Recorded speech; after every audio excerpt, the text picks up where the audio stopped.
que c'est le 49.3? Vous avez entendu parler aux infos hier du recours par Elisabeth Borne au 49.3. Le 49.3, c'est en fait un article de la Constitution, le numéro 49 alinéa 3. Et la Constitution, en gros, retenez que c'est la notice du jeu de la vie en société qui dit qui peut faire quoi dans nos institutions. Ok, qui a quel rôle, quel pouvoir, etc. Retenez qu'en fait, normalement en France, pour adopter une loi, on doit recueillir l'avis de deux personnes, l'Assemblée nationale et le Sénat.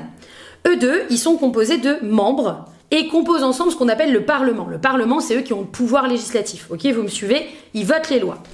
L'Assemblée nationale, elle est composée de députés, on vote pour eux aux législatives, et le Sénat, il est composé de sénateurs, eux, ils sont nommés au suffrage universel indirect. On reviendra dessus plus tard.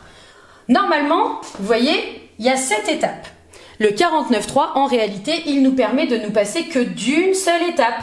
L'étape 2. L'étape, en fait, pendant laquelle on est censé débattre du texte à l'Assemblée nationale.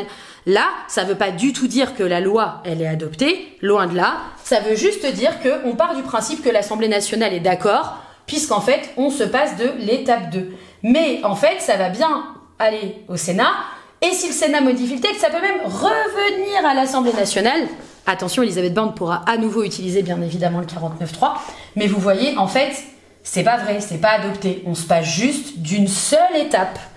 La motion de censure, c'est quoi?